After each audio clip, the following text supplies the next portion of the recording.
베드로전서 1장 14에서 16절 한 절씩 교독하고 마지막 절 같이 읽겠습니다. 너희가 순종하는 자식처럼 전에 알지 못할 때에 따르던 너희 사욕을 본받지 말고 오직 너희를 부르신 거룩한 이처럼 너희도 모든 것에 거룩한 자가 되라. 함께요. 기록되었으되 내가 거룩하니 너희도 거룩할지어다 하셨느니라. 아멘. 오늘 하루의 첫 시간을 주 앞에 올려드리기 위해서 이 자리에 나오신 여러분들을 환영하고 축복합니다. 우리가 이 타국에서 살다 보면은 또 비즈니스, 또 사업들, 또 직장생활 하다 보면은 참 여러 많은 유혹들을 받게 됩니다. 이 유혹이 참 무서운 것은 나 빼고 다들 거기에 익숙해져 있고 또 거기에 무뎌져 있기 때문입니다. 그래서 나도 모르는 사이에 쉽게 굴복되고 또 나만 손해보고 살 수 없지 않겠습니까? 다 이렇게 가는데 나만 외길로 가서 나만 어려움 당할 것을 뻔히 알기 때문에 또 망설이고 유혹받을 때가 참으로 많이 있습니다. 그러나 성경은 우리를 향해서 이 그리스도인들 이 모두에게 강력한 무기 하나를 제시해 줍니다. 바로 거룩입니다. 거룩. 15절 16절 말씀 보도 알겠지만 주님께서 우리에게 명하시는 것이 바로 거룩함입니다. 내가 거룩하니 너희도 거룩할지어다. 사실 이 거룩이 우리 모든 신자들에게 무겁게 다가오는 것은 사실입니다. 왜냐하면 이 거룩은 하나님의 거룩이기 때문에 감히 우리가 하나님과 견주어서 그분과 같이 거룩할 수 있겠냐 할 수 있겠냐 하는 것이죠. 그래서 이 하나님의 속성을 이야기할 때 이제 비공의적 속성, 또 공의적 속성 이 두 가지가 나옵니다. 하나님만이 가지고 계신 고유한 것이 있습니다. 그것은 우리가 감히 넘볼 수 없는 것이죠. 그분의 완전하심, 전능하심, 무소부지하심, 하나님께서만 가지고 계시는 그런 비공의적, 우리와 공유하지 않은 그 주님만의 고유한 그 속성이 있습니다. 반면에 하나님께서 오늘 우리에게 말씀하실 때는 하나님 아버지께서 우리에게 허락하신 그 거룩한 이 공의적인 속성으로서 우리에게 명령하고 있는 것입니다. 구약의 이 히브리어 카도시 또 신약의 하기오스 이 둘 다 모두 거룩을 의미하는 단어입니다.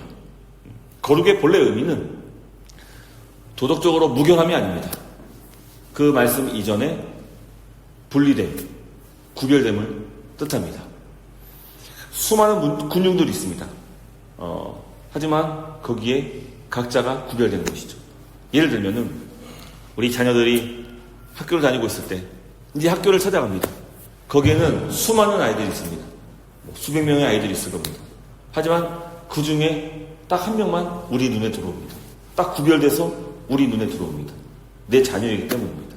이게 내 자녀로서 똑같은 아이들이지만 그러나 다른 겁니다. 주님께서 우리를 바라보실 때도 마찬가지입니다. 수많은 사람들이 있습니다. 죄인들이 있습니다. 하지만 그들 가운데 오직 하나님의 자녀로 구별된 자들이 있는 것이죠. 바로 저와 여러분들이 하나님의 거룩한 자녀, 거룩한 백성입니다. 그런 점에서 거룩은 완벽을 추구하는 것이 아닙니다.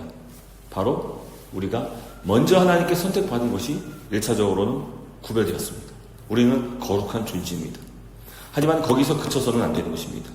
주님께서 요구하시는 것은 내가 거룩하니 너희가 거룩하라 라고 말씀하실 때는 죄송합니다. 이게 소리가 컸죠. 다 예배 전에 시스템을 다 점검을 했는데 그때는 말씀을 안 부르는데 이렇게 예배 기도회 때 이렇게 하죠. 그래서 옛날 어르신들이 이런 말씀 종종 하셨어요. 이렇게 자꾸 막 예배 시간에 방해하는 요소들이 있으면 하나님께서 은혜 주시려고 이제 그런 것이다고 어른분들이 우리 어른 목사님들이 많이 말씀하셨습니다. 자, 그래서 다시 계속 설교를 이어가서 이 구별됨이란 하나님의 거룩한 백성으로 구별됨과 동시에 하나님께서 거룩하니 너희도 거룩하라 이 말씀하실 때는 하나님이 다르니까 너희도 달라야 한다 라는 것을 의미합니다. 그래서 세상 사람들이 있지만 하나님 믿는 자들은 신자들은 다릅니다. 이게 우리 정체성입니다. 다 똑같은 길을 간다 할지라도 예수 믿는 사람들은 다른 길을 선택할 수 있는 게 우리가 다른 겁니다. 그렇다면 이 거룩한 구별됨이 실제 삶에서 어떤 모습일까요? 최첨단 반도체를 만드는 공장에는 정말 이 미세한 먼지 하나도 허용되지 않습니다. 그 클린룸이라 그래서 거기는 이제 뭐 방진복을 입고 그곳에 들어갑니다. 그래서 조금 더 결이 없는, 티도 없는, 먼지 없는 그런 깨끗함을 지키면서 외부의 오염으로부터 차단하는 그런 게 이제 클린룸입니다. 클린룸. 근데 우리 신자들이 이 세상의 죄와 구별되어서 거룩해야 됩니다.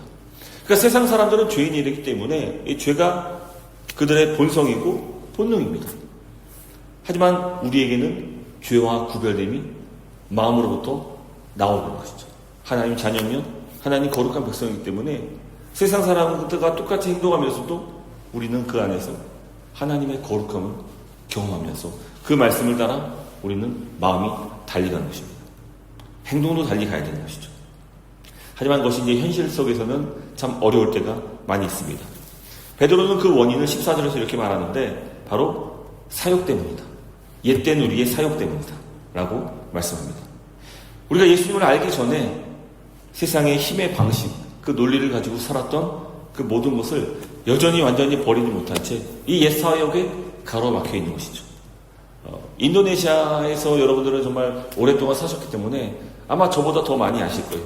여기서는 어떻게 해야 되고 이렇게 해야 되고 저렇게 해야 되는지를 다 아실 것입니다. 전문가실 거예요. 근데요, 그럼에도 불구하고 제가 여러분들 앞에서 말씀을 가르치고 전할 수 있는 이유는 제가 인도네시아에 대해서 잘 알기 때문이 아닙니다. 저는 누구보다 하나님 말씀에 대해서 또 하나님의 뜻이 무엇인지를 더 연구하고 치열하게 고민하고 그렇게 여러분들에게 말씀을 전할 수 있기 때문에 이 자리에 설 수 있는 것입니다. 여러분, 우리 세상의 사람들의 소리도 듣습니다. 하지만 오늘 전해지는 말씀도 듣게 됩니다. 여러분들은 어떤 선택을 해야 될까요? 하나님 말씀을 따라야 될 것입니까? 아니면 세상의 방식을 따라야겠습니까? 만약 우리가 여러 가지 핑계를 대면서 뒤에 숨어서 사람들과 똑같이 행동한다면 그것은 바로 하나님의 거룩성을 훼손하는 배신이 되는 것입니다. 좀 말 표현이 셌죠. 하지만 여러분 기억하셔야 돼요. 하나님께서 우리를 구원하신 목적은 옛 사욕 그대로 살아가기 위해서 어둠의 세력 가운데 우리를 건져내신 것이 아니라 이 악한 세상 속에서 우리를 거룩한 빛으로 하나님의 순결한 신으로 준비시키기 위해서 우리를 건져내신 것입니다. 그래서 우리의 정체성을 분명히 알고 그리고 그 믿음 가운데 우리의 삶을 돌이킬 수 있어야 합니다. 세상과 똑같은 오염된 물을 우리는 흘려보내서는 안 되는 것입니다. 그래서 우리가 결단해야 될 때 먼저는 옛 습성들, 옛 사욕들 이것이 우리로부터 제거될 수 있기를 기도하며 결단할 수 있기를 간절히 소망합니다. 그리고 두려워하지 말 것이 있습니다. 당장 눈앞에 손해보는 것 때문에 그 손해 때문에 망설이고 또 쉽게 저항하지 못하는 그런 모습이 있다면 그것 또한 역시 결단하며 주님께 온전히 맡길 수 있어야 합니다. 말씀 뵙도록 하겠습니다. 거룩은 성도들의 능력입니다. 이건 우리만이 갖출 수 있는 능력입니다. 세상 사람들은 거룩하지 않습니다. 세상의 방식은 결코 하나님의 뜻을 온전히 따를 수 없습니다. 하지만 저와 여러분들은 다릅니다. 하나님의 뜻이 우리 안에 전해지고 또 그 뜻대로 살아갈 수 있도록 성령 하나님께서 우리 가운데 믿음을 허락하십니다. 때로는 우리가 손해보는 길이라 할지라도 그러나 그 길을 갈 때 놀랍도록 하나님이 역사하시는 것을 우리는 경험합니다. 그래서 남들과 다르게 사는 것, 세상을 떠나 하나님의 뜻대로 살아가는 것에 대해서 두려워하지 마시기를 주님의 이름으로 축복합니다. 이게 능력이에요. 세상 사람들보다 더 정직한 것, 세상 사람들보다 더 성실할 수 있는 것, 세상 사람들보다 더 책임감을 갖는 것, 이게 우리의 무기입니다. 거룩은 우리를 손해보게 만들거나 거룩은 우리를 세상과 단절시키는 그런 도구가 아닙니다. 오히려 이 세상 속에서 어둠 속에서 환히 빛으로 드러나는 하나님께서 우리에게 허락하신 거룩한 도구이며 무기가 됩니다. 그러므로 세상에 속지 마시기 바랍니다. 세상 방식대로 살지 않으면 뒤처지게 될 것이다 라는 거짓에 속지 마시기를 주님의 이름으로 축복합니다. 하나님이 살아계십니다. 하나님이 살아계시기 때문에 그분께서 우리의 전 삶을 이끄시고 그분께서 붙드십니다. 행여나 내 경험과 내 지식과 내 노하우와 내가 가진 기술 때문에 우리가 이곳 반중에서 오랜 시간을 살 수 있었다는 그런 생각을 버리시고 하나님이 우리를 이곳까지 인도하셨음을 믿으시면서 오늘 우리 삶 속에서도 하나님의 뜻대로 행할 수 있는 이 거룩한 삶이 나타날 수 있기를 주님 이름으로 축복합니다.